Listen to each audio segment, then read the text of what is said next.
Alright, hello everyone. Let's finish this off with the final challenge in this Wataru collab event, which is a fight against the Lord of Darkness himself, which is Doakudar. So this fight involves a number of pretty complicated mechanics, because the boss has 3 skills, and they're all kind of like, they're a huge word salad that you have to read a lot of, and he also summons an ad that also has a huge word salad.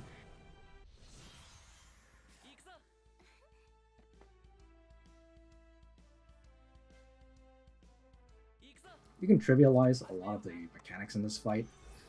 So, starting off here, you can see that I'm actually just kind of standing back. Doakudar is a boss that will constantly move toward you, so you don't really need to worry about chasing him down.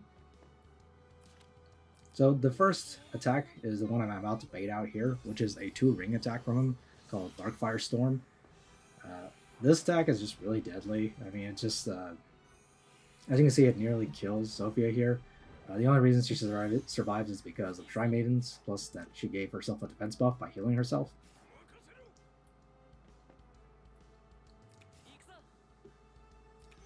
And the thing to remember about Firestorm is that every time he uses it, he's going to give himself a bunch of basically shield stacks, which is sort of the gimmick of this fight. So for every target he hits with that skill, he's going to give himself another shield, which is a huge problem because you want to get these shields reduce the amount of damage he takes, and they stack. So every time you hit him, one of these shields goes away. So basically, you want to avoid getting as many people hit with Firestorm as possible. But that's not really going to be feasible if you want to be able to beat the boss on time.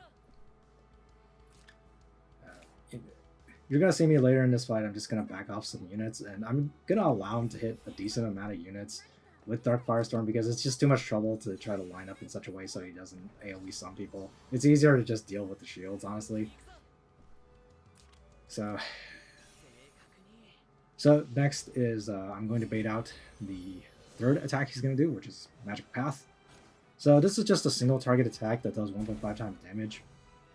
By itself, it's not really a big threat. It also creates some terrain effects, as you can see. Each one of these terrain tiles increases the amount of movement cost by 2. So you can see right here, Vargas actually cannot reach him anymore. And that's mostly, I put Vargas there because I didn't want him to guard. I wanted Matthew to do some counter damage. So this, like I said, this skill by itself isn't really that dangerous. What makes it dangerous is that later in the fight, he can use it twice in a row.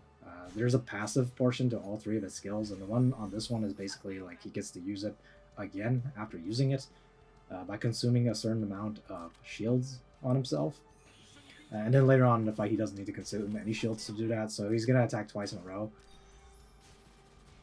That doesn't happen until he's at 40% or lower life. So for now, I don't need to worry about it. That's why I just baited him into Matthew, so Matthew can counter him. But now that he's burned all 3 of his skills and he's going to be on cooldown for a while, I can just start attacking him. And otherwise, like, when his skills go on cooldown a decent amount of time. So once that happens, this turns into a pretty straightforward fight. You just beat him up and try to make sure he doesn't get too many shields, because obviously that means you're going to kill him slower. So the final skill he has is the Dragon Lord skill. So this skill not only allows him to summon the dragon ad if you kill it, so which is why, like, you can see I'm just ignoring the dragon. Like, you can't, like, you really shouldn't waste any time screwing around with the dragon. When he's below 60% life, he can summon the dragon for free. So it's not even like, I don't think this fight was even designed with the idea of you killing the dragon in mind or handling it any other way. It's easier to just constantly stay out of range of the dragon. But of course, it's not that simple, because when the Dragon Lord skill is up, Doakudar is going to summon the dragon right next to him. And once he does that, the dragon will actually immediately do an AoE, which is very dangerous because not only does it damage you, it actually gives Doakudar 7 stacks of his special shield. Like as you might imagine, getting more shields is more annoying. So as you can see just now, like I just let Doakudar do an AoE on my team. Like it's just, I just sort of ignored the fact that I could have ran away and maybe gotten him less shields. But I feel like that's just a waste of my time. When you're running away, you're not doing damage to him, so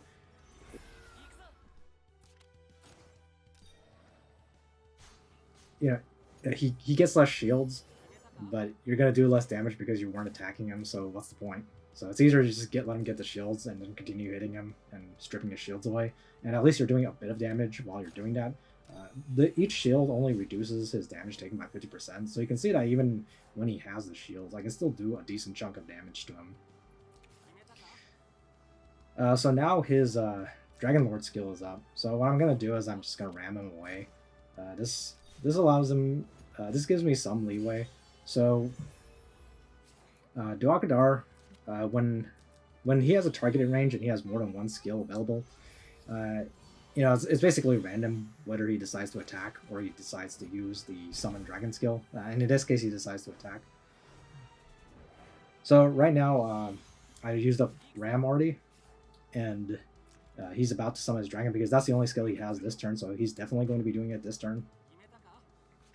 So when this happens, I'm just going to do what I'm doing here and run away. Whenever he summons his dragon, he always stands in place.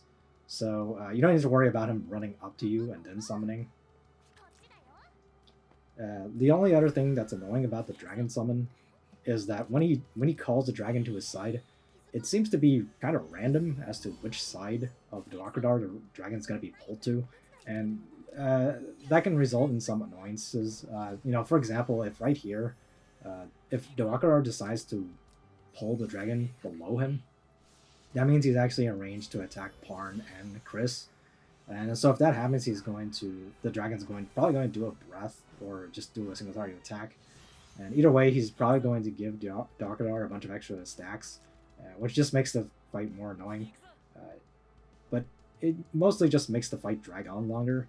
I don't really need to worry about getting him having too many shields.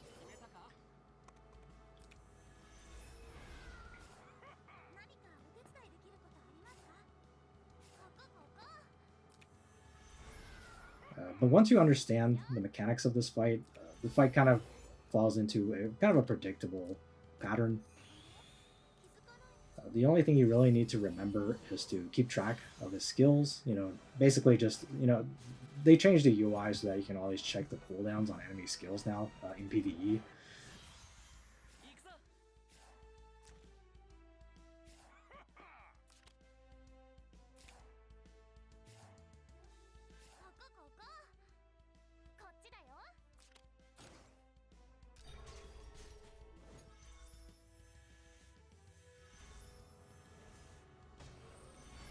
And as always, I have brought Almeida here. Almeida makes things a lot easier by debuffing Doakudar like crazy. Of course, I also brought her 3-cost skill, which allows everybody else to debuff as well, as long as they stay near. So you can see Doakudar is taking a lot of debuffs here. As usual, Doakudar is in these challenges. Doakudar is immune to the majority of really good debuffs, like he's immune to like silence and passive silence and all that. So you can be clever and use those things to try to cheese the fight. But he is vulnerable to attack and defense debuffs, so that's not a problem at all.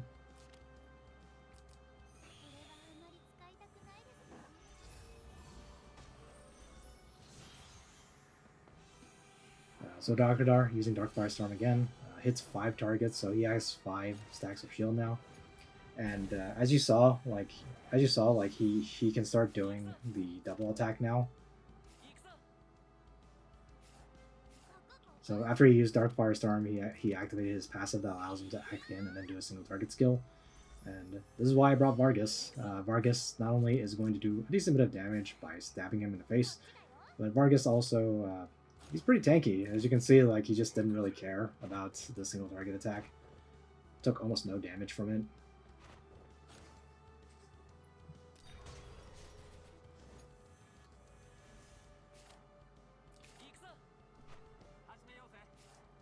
And of course, like I said, he creates a bunch of terrain tiles, which is actually a huge pain in the ass because, as you can see, it's kind of hard to maneuver around right now because each tile costs 3 movement to move through. So you can see that, like, Matthew can only move 1 space, Chris can only move 1 space.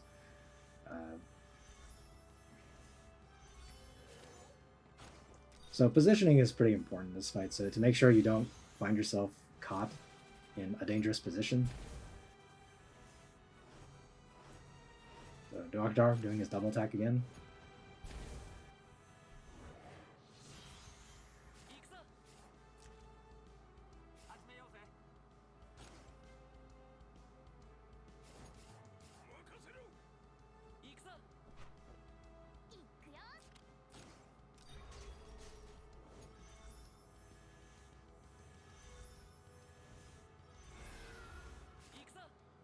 So once he reaches below 20% life, which he's actually about to hit very soon here, it activates his Dark Firestorm passive, and basically what that does is that every single time he attacks, and every time he will do another Dark Firestorm, similar to the Dark Firestorm you saw that he did to Sophia at the very beginning of the fight.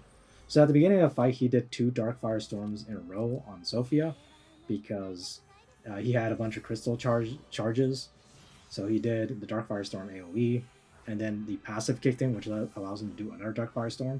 Once he's below 20% life, he gets to do that for free. So right now he's at 21% life. So probably after next attack, I will drop him below 20%, and after which, it's probably a good idea to just start to take him out as fast as you can, because if he does double Dark Firestorm, that usually will kill one of your units. It is possible to survive it. Like if you have Last Rites units, that you usually survive. If you have Shrine Maidens, you can survive. Although you still need to stack a decent amount of HP to survive something like that. Vargas, of course, survives. But Parn would probably die. So that's why right here, I am just going to stab the guy. And drop him below 20% life.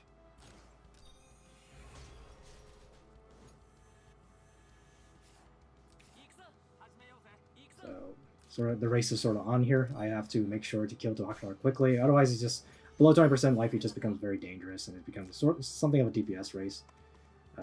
If you have very bulky units, it won't be a problem even then. But it's best not to tempt fate and just beat him up.